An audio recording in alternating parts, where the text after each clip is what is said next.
God, I couldn't deal with a cold. That's never good, is it? So much like everyone, when I first started my own fitness journey, I made a ton of mistakes. There were some things that I did which I wish I didn't, and there were some things that I didn't do which I wish that I did. And now I'm going to explain to you exactly what they were, just so you can avoid making the same mistakes that I did. Firstly, I tried to do too much. I tried to adopt what I like to call the balls deep approach, which is whereby you look at something and you try and do more than what you're actually capable of. When I first started my own fitness journey, when I first started going to the gym, I planned out a 5-6 day split. And this was coming from someone who's never stepped foot in a gym in their life. Like, I thought, you know what? In order to put on muscle, in order to get big, in order to get fit, in order to get the body that I want, I need to go to the gym literally every day with one rest day. That was my first mistake, because going from a place where I'd never stepped foot in the gym before in my life to then trying to go 6, sometimes 7 times a week, that is just so not sustainable. It's kind of like going from first gear to 6th gear in a car. Ultimately, what would happen is the engine won't like you and you probably won't be moving anywhere. So if I could change what I did,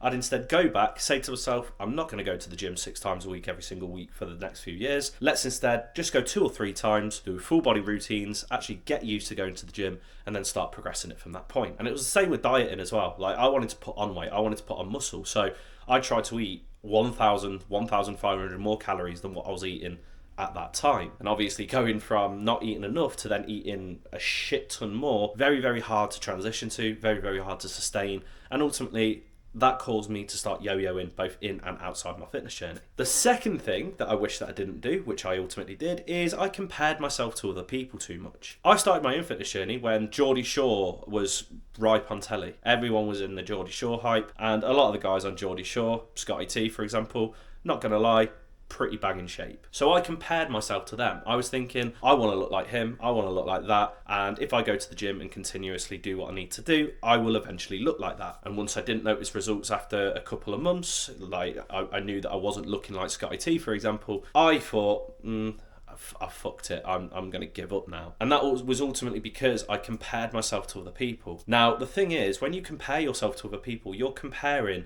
an individual set of genetics to somebody else's individual set of genetics. I look at it now and I think to myself, no matter how much I went to the gym, no matter how much I sorted my nutrition out, I would never look like Scotty T, because he's like, what, 6 foot, 5'11", 6 foot? I'm 5'9", ginger with really shit genetics. So what I was trying to do is I was trying to win with a hand which I didn't have. I was trying to bluff everyone and say, you know what, I'm going to get a straight flush or a royal flush, when in actual fact I was just given a pocket 2 and a pocket 6. So if I could go back in time, I would instead change my mindset from I'm going to eventually look like that to I'm just going to win with the hand I've been dealt. Because after all, good poker players can always win with the hand that they've been dealt, even if that hand isn't optimal. So instead of trying to look like somebody else, I'd instead try to just be a better version of myself, because that would have actually stopped me from, you know, getting disappointed and frustrating with the results that I got, and ultimately would have also stopped me from yo-yoing in and out of my fitness every now and then. And one more thing, which I really, really, really wish I did when I first started my own fitness journey,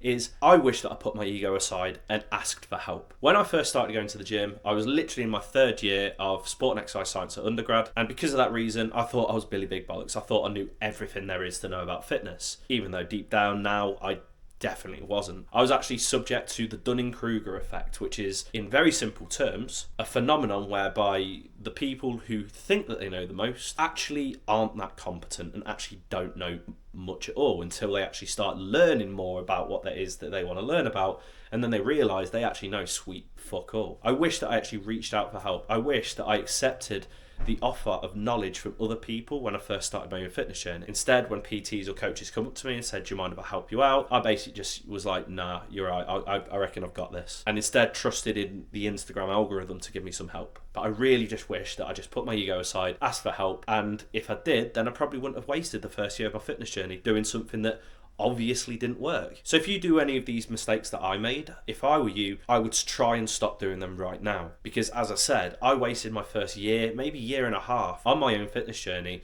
because I was doing these things, which ultimately left me in a position where I wasn't getting the results that I wanted. You're in a really, really lovely position now where I've told you my mistakes, I've told you what I wish that I changed, and hopefully that will give you a little bit of intuition to actually start changing them now, rather than waiting a year and a half to change them. I hope that helps and I hope that makes sense. If you did like this video, feel free to give it a like. If you got any questions, feel free to comment below because I'd be more than happy to help you out. And if you want to catch the next one, make sure that you're either following me or subscribe to me. Peace.